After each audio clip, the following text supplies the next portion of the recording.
السلام عليكم ورحمة الله وبركاته. أهلا بيكم، وحشتوني جدا جدا جدا.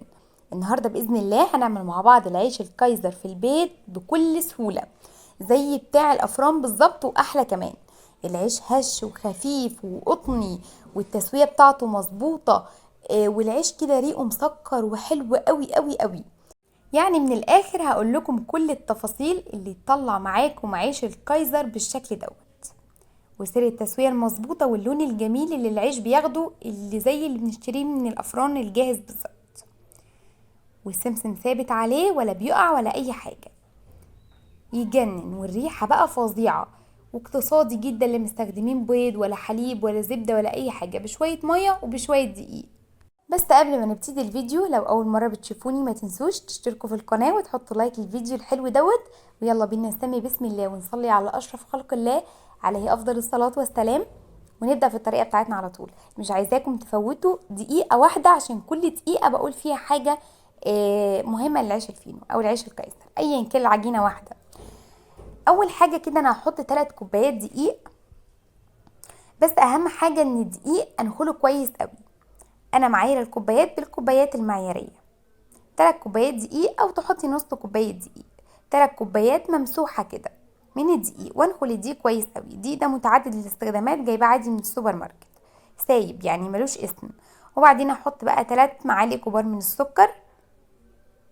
السكر بيدي طعم حلو قوي، ريق حلو كده للعيش، وفي نفس الوقت بيديله لون حلو في التسويه. وكمان هحط معلقه كبيره من الخميره الفوريه، ونقدر نستخدم خميره بيره. وكمان هحط عليها نص معلقه كبيره من الملح. الملح العجينه هو محسن، الملح العجينه هو محسن، لازم احط نص معلقه كبيره من الملح، عشان العجينه اللي ملحها قليل هتلاقيها صفطانه وهبطانه كده. وبعدين هنحط 5 معالق كبار من الزيت، زيت الاكل العادي خالص. وبعدين هاجي العجينه دي بميه فتره من الحنفيه، لا هي سخنه ولا هي دافيه، ميه فتره. واضيف الميه شويه بشويه.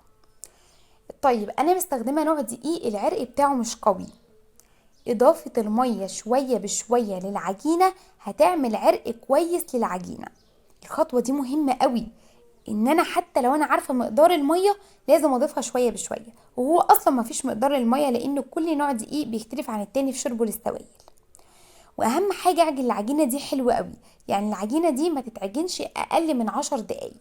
احط ايدي كده في المية والت واعجن العجينة دي حلوة قوي. ما سيبش العجينة الا اذا كان وش العجينة ناعم ملساء خالص، زي ما انتوا هتشوفوه دلوقتي كده.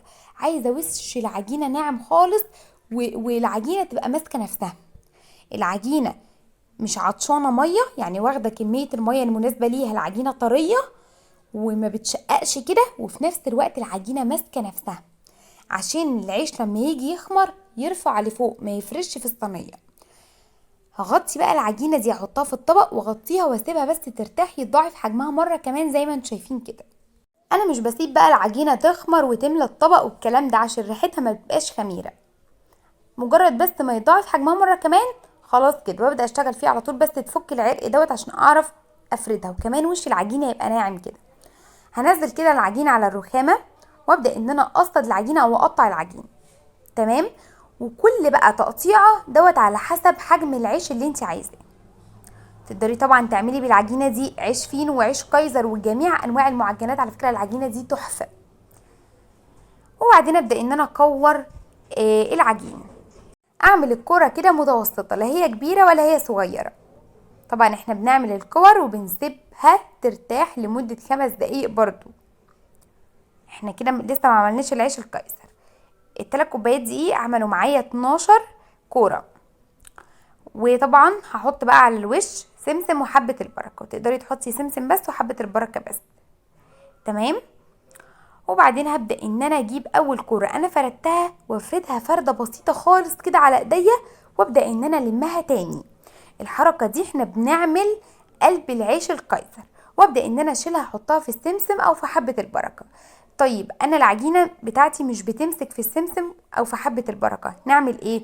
نجيب شوية مية صغيرين كده في طبق، ونحط عليهم معلقة كبيرة من السكر، وادوب السكر كويس قوي، وابدا ان انا احط العجينه في قلب الميه بسكر، واشيلها احطها في قلب السمسم او في قلب حبه البركه. تمام. ديت لو ما بتمسكش، في السمسم، لكن هي بتمسك معانا في السمسم ومفيش اي مشكله خالص. العجينه طريه بس في نفس الوقت ماسكه نفسها. واشيل العجينه احطها في صاج مدهون دهنه بسيطه من الزيت. انا بستغرب من الناس اللي بتغرق الصاجات زيت، ما ينفعش، هيبقى العيش كله تحسيه مزيت كده من تحت، مش هيبقى لطيف خالص. فاحنا نحط مسحه بسيطه كده من الزيت، بس برضو مسحه الزيت دي مهمه. هبدا بقى ان انا اسيب العيش الكايزر يخمر كويس قوي من ساعه لربع ساعه على حسب درجه حراره المكان اللي عندك.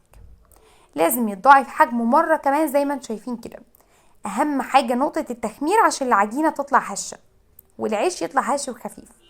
يخمر وتعالوا نشوف التسويه. اول حاجه انا بكون مشغله الفرن قبل التسويه بحوالي 5 دقايق على اعلى درجه حراره. العيش الفينو او العيش الكايزر بيدخل على درجه حراره عاليه جدا عشان يطلع هش، ويبقى في بدايه التسويه النار بتكون عاليه زي ما انتم شايفين كده. اول بقى ما يبدا ان هو ياخد لون ويحمر زي ما انتم شايفين كده، بهدي النار شمعه زي ما انتم شايفين، وبحرك الصاج كل شويه وهو في الفرن عشان ياخد لون موحد من كل الاتجاهات. بصوا بقى شكله عامل ازاي، فظيع. والتسويه دي بتنطبق على فرن غاز او فرن بوتاجاز، اي حاجه تنفع. واول ما العيش يخرج من الفرن يكون معايا بخاخه ميه، وابدا ان انا ارش كده على وش العيش الكايزر علشان يطرى ويبقى فظيع. وطبعا دوت شكله ما ينفعش احركه من الصاج خالص الا لما يبرد تماما. وطبعا نقدر ان احنا نفرزه في الفريزر، نحطه في اكياس ونحطه في الفريزر. بس انا عايزه اقول لكم ان اصلا العيش ده مش هيقعد. حلو قوي قوي العيش، هش وخفيف وقطني واقتصادي جدا جدا جدا. شايفين ما شاء الله عمل معايا كميه حلوه قوي واقتصادي، بشويه ميه وبشويه دقيق. والسمسم او حبه البركه ثابتين عليه، لا بيقع ولا اي حاجه، ولا دهنين وشه اي حاجه. واخدين بالكم من اللمعه اللي موجوده على وش العيش الكايزر؟ في لمعه خفيفه كده موجوده على وش العيش، حلو جدا بسبب التخمير الكويس، السكر المظبوط للعجينه. العيش مسكر، هو اصلا معروف ان العيش الفينو او العيش الكايزر بيكون طعمه مسكر. اللي بيحط معلقه سكر على نص كيلو دقيق ده يبقى طعمه عامل ازاي؟ طبعا مش هيبقى له طعم. 3 معالق السكر مظبوطين جدا جدا. جربوا العيش الفينو بمقادير، قصدي العيش الكايزر معلق قوي معايا العيش الفينو، جربوه على طريقتي ومستنيه رايكم فيه. شايفين العيش عامل ازاي؟ تحفه زي اللي بتشتروه من بره بالظبط واحلى مليون مره. تعالوا كده نفتح واحده مع بعض. انتوا شفتوه طبعا في السندوتشات كان عامل ازاي في الفيديو اللي قبل دوت، هش وقطني وخفيف. شايفين قلب العيش الفينو عامل ازاي؟ العيش الكايزر عامل ازاي؟ فظيع، هش وقطني جدا ويجنن وطري خالص. جربوه، مستنيه رايكم فيه. التزموا بس بالمقادير اللي احنا قلنا عليها وباذن الله يطلع معاكم خطير. واسيبكم في رعايه الله واشوفكم على خير الفيديوهات الجايه، والسلام عليكم ورحمه الله.